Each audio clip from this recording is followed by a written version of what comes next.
하나님 아버지, 주님께서 허락하신 또 다른 새 하루를 맞이합니다. 오늘이라는 이 귀한 날에 하나님은 무슨 일을 하고자 하실까 생각해 봅니다. 우리의 수명을 하루 더 연장시켜 주신 의미는 무엇일까? 또 한번 생각해 봅니다. 하나님, 오늘이라는 이 값진 날을 주님께 감사하며 주님의 뜻을 생각하며 그 뜻에 온전히 순종하도록 우리를 이끌어 주시기를 원합니다. 하나님, 우리가 오늘 이 하루를 멋지게 살아내기를 원합니다. 주님께서 주신 이 날을 아름답게 가꾸고 사랑으로 채워가고 싶은 마음이 간절합니다. 하지만 우리의 죄성과 연약함이 늘 우리의 발목을 잡곤 합니다. 하나님, 한없이 부족한 우리들을 긍휼히 여겨 주시옵소서. 그리하여 이길 힘과 능력을 허락하여 주시기를 간절히 간구합니다. 우리의 가정에서, 우리의 직장에서, 우리의 일터에서, 우리가 거하는 모든 곳에서 아름다운 일들이 많이 일어나기를 간절히 원하오니 한없이 부족한 우리들을 주님께서 긍휼히 여겨 주셔서 주님, 오늘 하루를 행복하게 살아내도록 인도하여 주시옵소서. 아버지 하나님, 깊은 고난의 골짜기를 걸으며 간절히 하나님을 찾았던 수많은 신앙의 선조들을 기억합니다. 그들이 절망 가운데서 하나님을 찾았을 때 주님께서는 그들의 부르짖음에 응답하여 주셨고 그들을 구원하여 주셨습니다. 하나님, 이 시간 절망 가운데서 간절히 주님을 찾는 이들이 있습니다. 주님 밖에는 길이 없어서 주님만을 붙잡아야 하는 이들이 있습니다. 아버지 하나님, 이들이 주님을 향하여 내어놓는 그 간절한 손을 뿌리치지 말아 주시옵소서. 그들의 손을 붙잡아 주시고 그들의 그 간절한 소원을 들어주시기를 원합니다. 그들을 고난의 자리에서 이끌어내어 주시고 마침내 주님께서 예비하신 축복의 땅으로 인도하여 주시옵소서. 아버지 하나님, 간구합니다. 고난의 길, 절망의 상황 가운데 있는 이들에게 자신을 향한 하나님의 뜻을 깨닫는 은혜를 내려주시옵소서. 깨어져야 할 것 있다면 깨어지게 하시고 내려놓아야 할 것 있다면 내려놓게 하시며 포기할 것 있다면 포기하게 하여 주시기를 원합니다. 그러나 선하신 하나님의 그 사랑과 하나님의 주신 그 약속의 말씀만큼은 끝까지 붙들게 하여 주시옵소서. 아버지 하나님, 개인 사업장이나 가게를 경영하는 성도님들을 위하여 기도합니다. 사업을 구상하고 또 시작하며 가졌던 첫 마음을 잃지 않게 하여 주시옵소서. 사업이 잘 될 때나 어려움을 겪을 때나 변함없이 이 일의 주인이 하나님이심을 인정하게 하시고 날마다 겸손히 하나님의 뜻과 도움을 구하며 사업을 경영해 나가도록 주님 역사하여 주시옵소서. 사업이 번창할 때 교만하여 하나님의 은혜를 잊는 어리석음을 범치 않게 하시고 사업이 어려울 때 낙심하여 하나님을 원망하는 어리석음을 또한 범치 않게 하여 주시옵소서. 함께 일하는 직원들을 귀하게 여기고 사랑으로 대하게 하여 주시옵소서. 또한 주님의 뜻을 따라 사업을 경영하고 가게를 운영할 때 하나님께서 허락하시는 물질의 복을 풍족히 누리게 하여 주시기를 원합니다. 많은 사람들을 먹이고 살려 가정과 사회에 행복을 주는 복의 통로로 주님 사용하여 주시옵소서. 소망의 성도들이 운영하는 사업장마다 하나님의 나라가 이루어지고 그리스도의 복음이 전파되는 귀한 역사들이 일어나게 하여 주시옵소서. 주님께서 사랑하시는 소망교회를 위하여 기도합니다. 주님, 이곳에서 예배하는 우리 각자는 각기 다른 사람들의 삶을 경험하고 있습니다. 살아온 환경이 다르고 하는 일이 다르고 취향이 다릅니다. 그러나 하나님 안에서 맺어진 가족입니다. 서로를 소중히 여기고 진심으로 사랑하게 하여 주시기를 간절히 간구합니다. 어른들이 존중받고 아이들이 사랑받는 교회가 되게 하여 주시옵소서. 하나님의 말씀을 듣는 귀와 더불어 서로의 이야기를 들을 수 있는 귀를 또한 열어주시기를 원합니다. 마음을 열고 귀를 열고 아버지 하나님, 모든 이들을 한 마음으로 받아들일 수 있는 너그러운 마음을 주님 허락하여 주시옵소서. 교회의 다양한 자리에서 섬김으로 하나님께 영광을 드리는 귀한 이들이 있습니다. 아름다운 연합이 이루어지게 하시고 서로 사랑 안에서 자신에게 주어진 일들을 잘 감당하도록 주님이 이끌어 주시옵소서. 아버지 하나님, 육신의 질병으로, 마음의 질병으로 아파하며 괴로워하는 소망의 성도들을 위하여 기도합니다. 절망의 끝자락에서 낙심하며 고통스러워하는 이들을 주님께서 긍휼히 여겨 주시옵소서. 우리의 머리털까지 세시며 작은 숨소리까지 들으시는 주님이 연약한 이들의 생명과 영혼을 보살펴 주시고 하늘로부터 은혜의 빗줄기를 부어주시기를 원합니다. 오늘은 어제보다 더 회복되게 하시고 내일은 오늘보다 더 회복되기를 간절히 원합니다. 하나님, 그러나 회복이 더디고 고난의 의미를 이해할 수 없어 답답한 순간에도 감사함을 잃지 않게 하여 주시옵소서. 믿음을 허락하여 주시기를 원합니다. 하나님께서 이루실 구원을 미리 바라보며 소망을 잃지 않도록 주님 역사하시고 이끌어 주시옵소서. 오늘 새벽 비행기를 타고 에티오피아로 선교를 떠난 21명의 대학부 지체들을 위하여 기도합니다. 22일까지 이어지는 모든 일정을 주님께서 함께하여 주시고 팀원들 모두 영육간에 강건하게 지켜주시기를 원합니다. 특별히 팀원들 모두 하나가 되어 복음을 전하게 하시고 돌아올 때에는 추수의 열매를 가득 가지고 기쁨으로 돌아오게 하여 주시옵소서. 아버지 하나님, 하나님의 말씀 앞으로 나아갑니다. 말씀이 선포될 때 깨닫는 은혜를 허락하여 주시옵소서. 성령께서 나에게 주시는 말씀을 붙잡고 기도의 자리로 나가는 복된 이 시간 되게 하여 주시옵소서. 우리 주 예수 그리스도의 이름으로 기도 올리옵나이다. 아멘. 오늘 하나님의 말씀입니다. 창세기 3장 1절로 7절 말씀입니다. 창세기 3장 1절로 7절 말씀 우리가 함께 봉독하겠습니다. 그런데 뱀은 여호와 하나님이 지으신 들짐 중에 가장 강교하니라. 뱀이 여자에게 물어 이르되 하나님이 참으로 너희에게 동산 모든 나무의 열매를 먹지 말라 하시더냐. 여자가 뱀에게 말하되 동산 나무의 열매를 우리가 먹을 수 있으나 동산 중앙에 있는 나무의 열매는 하나님의 말씀에 너희는 먹지도 말고 만지지도 말라. 너희가 죽을까 하노라 하셨느니라. 뱀이 여자에게 이르되 너희가 결코 죽지 아니하리라. 너희가 그것을 먹는 날에는 너희 눈이 밝아져 하나님과 같이 되어 선악을 알 줄 하나님이 아심이니라. 여자가 그 나무를 본즉 먹음직도 하고 보암직도 하고 지혜롭게 할 만큼 탐스럽기도 한 나무인지라. 여자가 그 열매를 따먹고 자기와 함께 있는 남편에게도 주매 그도 먹은지라. 이에 그들의 눈이 밝아져 자기들이 벗은 줄 알고 무화과 나무 옆을 엮어 치마로 삼았더라. 아멘. 예, 우리가 지금 조금 밀렸습니다. 함께 봐야 될 내용들이 좀 밀렸는데 조금 간단하게 몇 가지를 다루고 그 다음에 오늘 본문 말씀을 함께 나누겠습니다. 지난 토요일 날 우리가 말씀은 읽었지만 우리가 함께 그 내용들을 살펴보지는 못했는데요.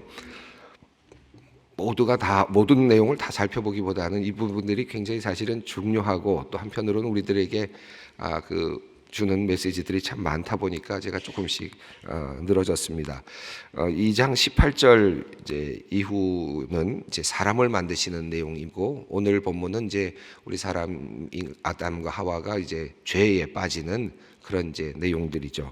우리가 잘 아는 내용들입니다. 많이 보아왔던 내용들인데 18절 말씀은 이렇게 시작합니다. 여호와 하나님이 이르시되 사람이 혼자 사는 것이 좋지 아니하니.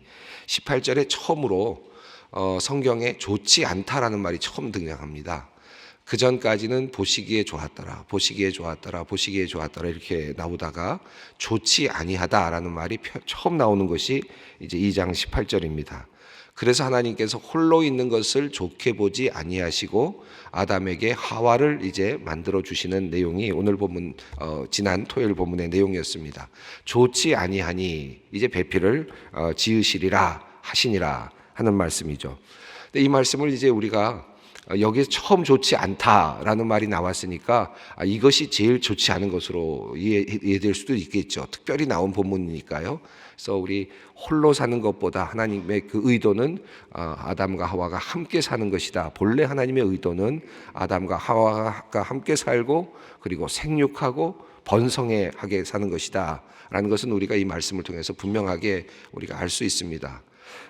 그러니까 홀로 살려고 하시는 분들도 계시고 또 홀로 사는 것을 즐거워하시는 분들도 계시고 요즘에는 그런 분들이 많지만 그러나 하나님의 말씀에 비추어서 우리가 보다도 분명하게 기억할 것은 하나님은 홀로 살기를 원치 아니하셨고 하나님은 본래적으로 아담과 하와가 함께 어우러져서 생육하고 번성할 수 있도록 하기를 원하셨다.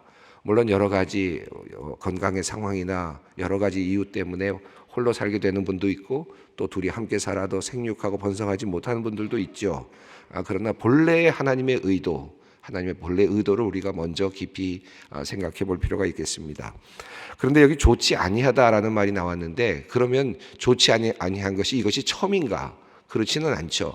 이 좋지 않다는 말은 하나님께서 창조를 하신 다음에 그 다음에 다시 표현하시는 좋지 않음에 대한 표현이죠. 거꾸로 말하면 이미 하나님께서 보시기에 좋았더라라는 말씀이 나오는 곳마다 사실은 그 전 단계는 어떤 단계입니까? 보시기에 좋지 않았던 단계라고 이해할 수 있겠습니다. 물고기가 없는 바다, 하나님께서 바다에 물고기와 생물들이 번성하라라는 말씀하셨는데 그리고 나서 보시기에 좋았더라 말씀하셨잖아요. 그러면 그 전 단계는 어떤 단계였겠습니까? 보시기에 좋지 않았던 단계라는 건 당연하겠죠. 그러니까 그 앞에 있는 모든 말씀들 안에는 이미 그 보시기에 좋지 않았더라 하는 말씀이 생략되어 있었다라고 볼 수 있겠습니다. 그래서 하나님은 지금 계속해서 보시기에 좋지 않았던 것을 보시기에 좋은 것으로 그렇게 지금 하나님의 마음에 드는 것으로 이렇게 바꾸어 가고 계시는 중이다 라고 볼 수 있겠고 그 중에 하나가 이제 인간의 창조에 관련해서 보시기에 좋지 않다는 말이 두드러지게 나타나고 있다라고 볼 수 있겠습니다. 19절 말씀은 이제 들짐승들과 공중의 각종 새를 지으시고 아담이 무엇이라고 부르나 보시려고 그들을 이끌어 오셨다라는 말씀이 19절에 나오는데 이 말씀은 어떤 분들은 이 문제를 가지고 이 창조의 순서가 바뀌었다라고 이제 항의하는 분들이 있습니다. 1장에서는 분명히 짐승들을 먼저 지으시고 그리고 인간을 지으셨다고 했는데 여기는 인간이 먼저 있고 그 다음에 짐승들을 지으셨다라는 말이 나오니까 이 문장을 가지고 또 조금 또 이 문장 때문에 믿음이 또 떨어지는 분들이 있더라고요. 그런데 제가 전에도 말씀드렸습니다마는 창세기 1장 1절을 넘어오셨으면 아무 문제 없는 것들입니다. 태초에 하나님이 천지를 창조하시니라 이 말씀을 넘으시면 사실 이런 문제들은 다 부차적인 문제들인데 그럼에도 불구하고 어떤 이런 문제들에게 조금 더 붙잡히는 분들이 있습니다. 그런데 학자들이 이 문제를 좀 많이 더 연구를 했는데 이 부분에서 지으셨다라는 말은 여기서는 대과거형입니다. 그래서 영어로는 이제 과거 완료형으로 번역을 했는데 그러니까 이미 있었다라고 볼 수 있습니다. 그러니까 그 동사의 형태를 보시면 이미 있었던 것이 이제 데리고 왔다라고 이해할 수 있습니다. 20절 이후에 보면 하나님께서 아담에게 그 모든 짐승들을 끌고 와서 이름을 짓게 했다. 이 말씀이 굉장히 중요한데 간단히만 말씀드리면 하나님께서 창세기 1장에서는 하나님이 이름을 지으시죠. 낮이라 칭하시고 밤이라 칭하시고 이렇게 칭하십니다. 그래서 하나님이 이름을 정하시는 그런 내용이 1장에 나오는데 그리고 나서 모든 생물들을 만드신 다음에는 아담에게 가져와서 아담에게 이름을 지으라고 말합니다. 여러분 이 이름을 짓는다는 것은 어떤 의미입니까? 단순하게 이름을 부른다는 의미도 있지만 그 사람을 중심으로 아담을 중심으로 모든 의미 체계를 만든다는 뜻이죠. 그렇죠? 그러니까 아담이 보기에 너는 누구고 너는 누구고 너는 누구 이름을 불러주는 것 아닙니까? 그러니까 너에게 의미가 되는 거예요. 그러니까 김춘수 씨의 꽃이라고 하는 시를 우리가 인용하지 않더라도 의미가 되는 거죠. 내가 이름을 불러줄 때 한 사람 한 사람의 이름을 하나하나의 이름을 부른다는 얘기는 그가 나와 관계가 이루어지는 겁니다. 다시 말하면 이건 관계는 책임이기도 하고 또 하나의 상호적인 의미도 있는 것이죠.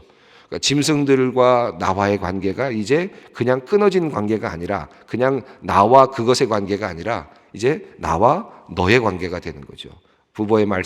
부모의 어떤 입장에서 말씀드린다면 너와 그것의 관계가 아니라 이제 너는 나와 그것의 관계가 아니라, 죄송합니다, 나와 너의 관계로 바뀌는 겁니다. 이 관계를 하나님께서 우리 인간들에게 특권처럼 주셨다라는 것, 그것을 우리가 좀 기억할 필요가 있습니다. 그런 의미에서 우리가 지금 호주의 불길이 지금 솟고 있는 그런 화재라든지 또는 여러 상황 속에 있는 자연의 재해라든지 이런 것들을 보면서 안타까워하는 이유는 그들이 이제 그냥 더 이상 그것이 아니라 너이기 때문입니다. 너라는 것이 느껴져야 되죠. 우리가 지난번 제가 기도할 때만 해도 5억 마리의 생명체가 지금 희생된 것 같다 그랬는데, 얼마 전 보니까 8억 마리 정도가 지금 희생된 것 같다. 그리고 일부에서는 12억 마리 정도를 추산하고 있다고 그래요. 그러니까 어마어마한 생명이 지금 한 대륙에서 지금 사라지고 있는, 정말 이것은 정말 대재앙이다는 생각이 들거든요. 근데 우리가 그런 마음이 함께 다가와야 되겠다. 불쌍한 사람들, 어려운 사람들, 이런 분을 보면서도 같은 마음이 들어야 되겠다는 생각이 듭니다. 자, 그리고 21절부터 25절까지는 하나님께서 아담을 이제 으로부터 하와를 만들어내시는 이제 그런 내용입니다. 여러분 너무나도 잘 아시는 내용인데, 이 문제를 가지고 어떤 분들은 그러니까 남성보다 여성이 더 뭐랄까 조금 더 저급하다 하는 식으로 이 본문들을 이해하려고 하는 분들이 과거에 좀 있었던 것 같아요. 그래서 마치 이 부분과 또 다음 나오는 본문까지 포함해서 여성으로부터 죄가 시작됐다라든지, 또 여성 때문에, 여성은 남성 다음에 만들어졌기 때문에 남성으로부터 나왔기 때문에 남성에게 뭐 복종해야 된다든지, 이렇게 해석을 하는 그런 해석의 틀들을 가지고 있는 과거에 그런 틀들이 있었는데, 사실은 오늘 본문의 내용을 보면 거꾸로도 볼 수 있죠. 많은 분들이 그런 그 얘기들 합니다만은 사실은 아담 이후에 하와가 만들어졌으니까 신형은 여성이 맞다. 훨씬 더 구형이 남성이고 신형이 여성이다, 이렇게 볼 수 있고, 이제 요즘은 다르게 해석할 수 있으니까요. 그리고 또 뭐 농담 삼아 하시는 말씀들 많이 있지 않습니까? 남자는 흙에서 나왔는데 여자는 갈비뼈에서 나왔다, 재료가 다르다, 뭐 이런 얘기들도 하시는데, 우리가 남성과 여성을 여기 이 본문에서 뭐 비하하거나 주종 관계를 따지거나 이럴 본문은 아니라고 봅니다. 이것은 하나의 시적인 표현이고, 또 남성과 여성이 얼마나 밀착된 관계인가 하는 것을 보여주는 그런 의미의 체계입니다.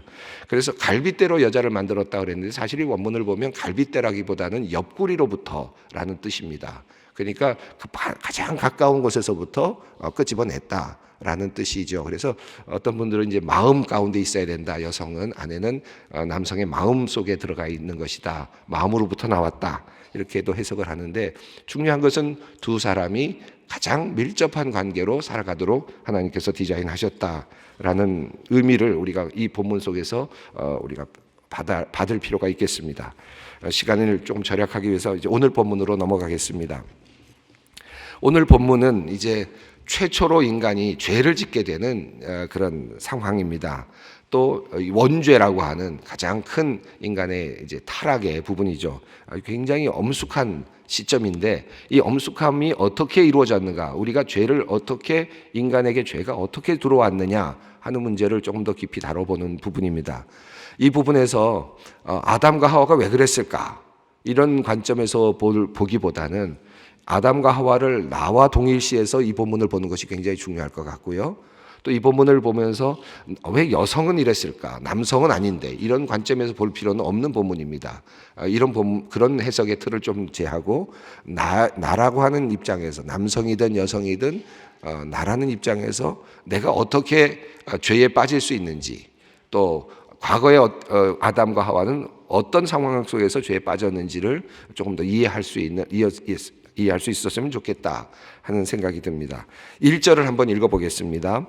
그런데 뱀은 여호와 하나님이 지으신 들짐승 중에 가장 간교하니라. 뱀이 여자에게 물어 이르되 하나님이 참으로 너희에게 동산 모든 나무의 열매를 먹지 말라 하시더냐. 여기서 이제 뱀이라는 표현이 나왔는데, 여기서 사탄이라는 말은 나오진 않았습니다. 우리가 선악과 그런데 선악과라는 말도 나오진 않습니다. 선악을 알게 하는 나무라는 표현은 나오는데 선악과라는 특별한 어떤 그 형태로 지칭되지는 않습니다. 여기서도 뱀을 우리가 보통 이제 사탄으로 일단 지칭하지만 여기서 사탄이라는 표현 나오지 않고 뱀이라는 표현이 나오는데 이것도 그냥 아주 일반적인 뱀입니다. 탄닌이라든지 이런 표현이 아니라 나슈인데 그냥 일반적인 그냥 징조를 보이는 또는 점수를 행하다, 점술 이런 것과 연결되고 있는 그런 어떤 그런 뱀의 그 단어를 사용하고 있습니다.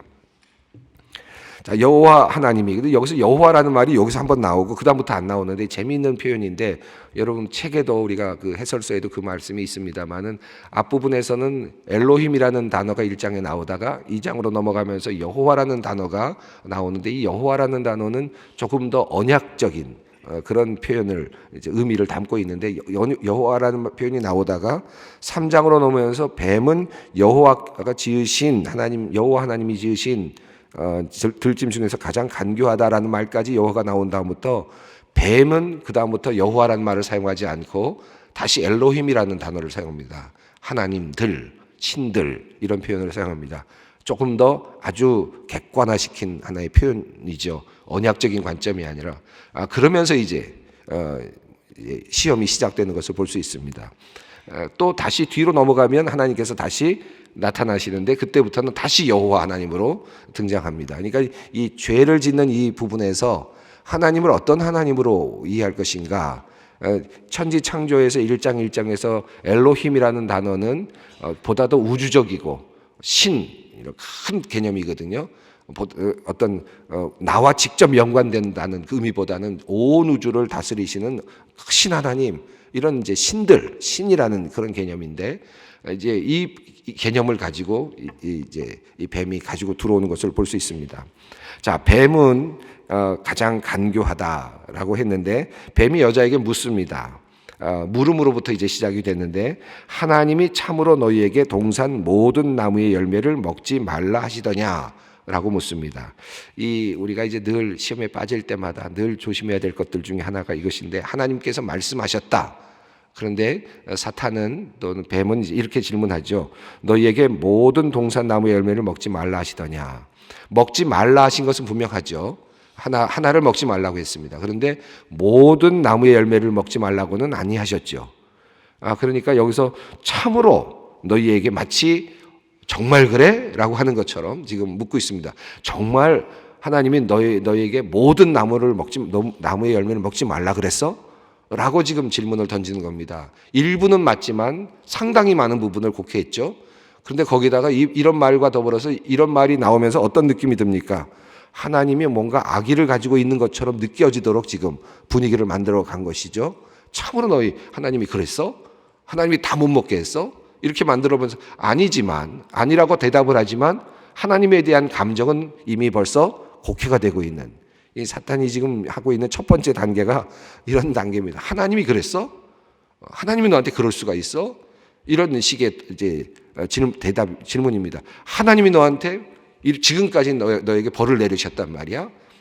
이런 식으로 접근이 되는 거죠. 하나님께서 나에게 어떤 잘못에 대해서 지금 징계하실 때가 있고 그러나 나머지 어떤 부분들은 하나님께서 나에게 복을 주시고 지금도 지탱하시고 나를 보호하고 계시는 부분이 있죠. 그런데 하나님께서 너한테 이렇게 하셨어? 어떻게 이럴 수가 있어? 다 마치 못 먹게 하신 것처럼 지금 사탄은 지금 뱀은 이렇게 지금 모든 지금 하나님의 말씀의 내용을 지금 곡해하도록 분위기를 반전시키는 이런 시작점을 갖고 있습니다. 자, 2절이 이제 여자가 하는 말인데요. 한번 읽어봅니다. 여자가 뱀에게 말하되 동산 나무의 열매를 우리가 먹을 수 있으나 3절입니다. 동산 중앙에 있는 나무의 열매는 하나님의 말씀에 너희는 먹지도 말고 만지지도 말라 너희가 죽을까 하노라 하셨느니라. 그러니까 이 얘기를 들으니까 여자가 나름대로는 방어를 해야 되겠다. 틀렸다 하는 건 알고 있습니다. 하나님의 말씀이 그렇진 않아 하는 것까지는 알고 있습니다. 그래서 첫 번째 2절에서는 하나님이 그렇지는 않다. 우리 동산에 있는 나무들을 다 우리가 먹을 수는 있다. 그런데 그 중에 하나는 먹지 말라고 했다라는 이야기를 지금 바로 다시 이제 설명을 하는데 문제는 뭐 여러분 잘 아시고 또 설교도 많이 들으셨겠습니다만 3절에서 두 가지가 지금 변형이 일어나고 있습니다. 하나는 먹지도 말라라고 했는데 거기다 추가하기를 뭘 추가했습니까? 만지지도 말라 그랬다 라는 표현. 이걸 굉장히 여러 가지로 해석하실 수 있겠어요. 여러분께서 한번 묵상해 보십시오. 만지지도 말라는 말이 어떤 말일까? 하나님의 말씀을 좀 더 내가 더 잘 지키려고 하는 어떤 의도성이었을 수도 있겠고, 또 한편으로는 하나님의 말씀을 지금 완전히 곡해한 하나님을 그런 엄한 하나님으로 오해하는 또 그런 또 잘못된 이해일 수도 있겠고, 여러 가능성이 있다고 보여집니다. 그런데 분명한 것은 하와는 먹지 말라고 하신 하나님의 명령에 추가를 했습니다. 만지지도 말라라고 추가를 하죠. 이제 하나님의 말씀에 뭔가 추가하는 게 문제입니다. 하나님의 말씀을 그대로 받아들이는 것이 중요한데, 말씀을 곡해할 때 하나 더 들어가는 것은 추가하는 것이죠. 그리고 또 하나는 죽을까 하노라 했습니다. 여기서 죽을까 하노라라는 말은 이 말은 죽을 수도 있다라는 뜻이죠. 그런데 그 전에 말씀 2장에 있는 말씀을 보시면, 그 말씀을 보시면 뭐라고 되어 있느냐 하면, 선악과를 먹지 말라라고 말씀하시면서 반드시 죽을, 17절이 2장 17절입니다. 반드시 죽으리라 라는 말씀이 나옵니다. 그러니까 하나님은 분명하게 죽을 것이다 라고 말씀을 했습니다. 그런데 죽을까 하노라, 자신에게 형벌이 주어지는 부분에 대해서는 일말에 또 하나님이 과연 그럴까? 하나님이 또 나는 그렇게는 안 하실 수도 있겠지, 죽을 수도 있다고 말씀하셨다라고 또 곡해를 지금 하는 겁니다. 그러니까 이 두 가지 지금 오해가 하와에게서 지금 발견이 됩니다. 그런데 이것을 하와만의 문제라고 볼 수 있겠느냐? 그렇진 않는 것 같아요. 보시면 2절부터 우리가 먹을 수 있다라는 말이 나오고요. 그러니까 이게 아담과 하와가 함께 있었다고 보는 것이 맞습니다. 아담이 저 멀리 있었고 하와는 뱀하고 가까이 있다가 그만 뱀에게 당하고 그 다음에 하와가 가서 아담을 깨워서 먹였다, 이렇게 오해하시는 분들인데 성경을 아무리 읽어봐도 그런 내용은 없습니다. 지금 내용을 보시면, 내용상으로 보면 아담과 하와가 함께 있었다는 그런 것을 충분히 이해할 수 있습니다. 마지막에 이제 보면 그냥 바로 남편에게 주거든요. 자기가 먹고 남편에게 바로 줍니다. 남편이 바로 먹습니다. 그러니까 어떤 시점도 없는 그런 표현이 나타나고 있죠. 자, 먹지도 말고 만지지도 말고 죽을까 하노라, 두 가지 말씀의 변형이 일어났습니다. 우리가 하나님을 믿으면서 이 말씀을 우리가 변형시켜서 나 자신에게 맞춰서 믿으려고 할 때 도리어 우리가 실수하고 또 죄성에 빠질 수밖에 없습니다. 4절을 보면 뱀이 여자에게 이르되 너희가 결코 죽지 아니하리라. 이거 단언을 합니다. 이때는 단언을 하죠. 여러분, 근데 정말 먹고 죽었습니까? 안 죽었습니까? 어떻게 됐습니까? 아담과 하와가 먹고 죽었습니까? 안 죽었습니까? 즉각적으로 죽진 않았잖아요. 그러니까 먹고 나서 아담과 하와가 어떤 생각이 들었을까요? 하나님한테 속았네, 이런 생각 들었을 수도 있겠죠. 내가 저질렀는데 바로 안 죽었으니까. 근데 하나님께서 지금 말씀하신 이 정령 죽으리라는 말씀은 뭡니까? 이것은 미래를 이야기하는 거죠. 이제 너는 생명을 끝까지 유지할 수 없는 죽음으로 들어간 것이다. 하나님과의 단절이고 영원한 생명으로 들어갈 수 없는 죽음이 너에게 있는 거예요. 지금 살아있는 것 같지만 이미 죽은 거거든요. 근데 사탄은 지금 너는 죽지 않을 것이다 라고 했는데, 그것은 영원한 미래가 아니라 즉각적으로 죽지 않는다, 지금은 죽지 않는다라는 말이 생략된 거거든요. 이 표현 때문에 지금 우리가 쉽게 넘어가죠. 사탄으로부터 너 죽으리라, 너 이렇게 살면 죽는다, 이렇게 되면 너에게는 재앙이 있다. 즉각적으로 내가 해봤는데 괜찮은 것 같단 말이죠. 근데 이미 하나님은 이미 말씀으로 하셨고 그 재앙은 이미 담보되어 있는 겁니다. 그런데 우리는 괜찮은데? 그러면 또 다른 죄를 또 지을 수 있고 또 다른 죄를 지을 수 있는 거죠. 이게 이 뱀은 지금 그것을 아주 교묘하게 이용하고 있습니다. 하나님이 틀렸어 라고 지금 유혹하는 아주 중요한 지금 도구가 지금 4절에 있죠. 정령 죽지 아니하리라. 그것도 아주 강력하게. 근데 먹자마자, 여긴 대화는 없지만 죽지 않았잖아요. 죽지 않았네. 눈은 밝아지고 하나님한테 속았구나. 그런 느낌이 들죠. 그러나 하나님은 이미 말씀하신 대로 이미 모든 운명은 벌써 끝난 겁니다. 먹는 순간 그는 죽음의 운명으로 이미 넘어간 거거든요. 이것을 우리가 좀 더 깊이 있게 봐야 되겠습니다. 5절입니다. 너희가 그것을 먹는 5절 한번 읽어보겠습니다. 너희가 그것을 먹는 날에는 너희 눈이 맑아져 하나님과 같이 되어 선악을 알 줄 하나님이 아심이니라. 이 아담과 하와가 올무에 빠진 것은 뭐냐면 하나님과 같이 될 수 있다는 것이었어요. 그것에 빠졌습니다. 이것은 뱀은 인간의 한계를 넘어서는 인간 존재의 확장의 가능성을 지금 교묘하게 심어주고 있습니다. 인간이 나름대로 하나님의 창조물로서 한계가 있는데, 유한한 한계가 있는데, 하나님의 나라에서 에덴 동산에서조차도 나름의 그 한계를 갖고 있었는데 그것을 무한하게 확장시킬 수 있다는 가능성을 열어준 거거든요. 너도 하나님이 될 수 있다라는 거거든요. 그 말은 무슨 말이면 너도 하나님이 된다는 것을 받아들였다는 말은 어떤 의미입니까? 나는 하나님이 필요 없는 삶을 살고 싶다는 표현이죠. 나도 하나님이 될 수 있다는 말은 나는 하나님이 없이도 살 수 있는 존재로 나의 삶을 바꾸고 싶다는 뜻입니다. 이게 죄라는 거죠. 그러니까 선악과가 유혹했던 그 유혹은 아주 절대적인 죄를 우리들에게 안겨주는 것이죠. 하나님과 같이 되리라. 아, 그래, 하나님과 같이만 될 수 있다면 그걸 받아먹는다는 자체는 나는 하나님이 필요 없는 존재로 살고 싶다는 강력한 의지의 표현이었다는 것이, 이것이 죄입니다. 뒤에 있는 6절과 7절은 우리 내일 또 계속 읽어가며 조금 더 살펴보도록 하겠습니다. 우리 주님 가르친 기도로 함께 기도를 시작합니다. 하늘에 계신 우리 아버지, 아버지의 이름을 거룩하게 하시며 아버지의 나라가 오게 하시며 아버지의 뜻이 하늘에서와 같이 땅에서도 이루어지게 하소서. 오늘 우리에게 일용할 양식을 주시고 우리가 우리에게 잘못한 사람을 용서하여 준 것 같이 우리의 죄를 용서하여 주시고 우리를 시험에 빠지지 않게 하시고 악에서 구하소서. 나라와 권능과 영광이 영원히 아버지의 것입니다. 아멘.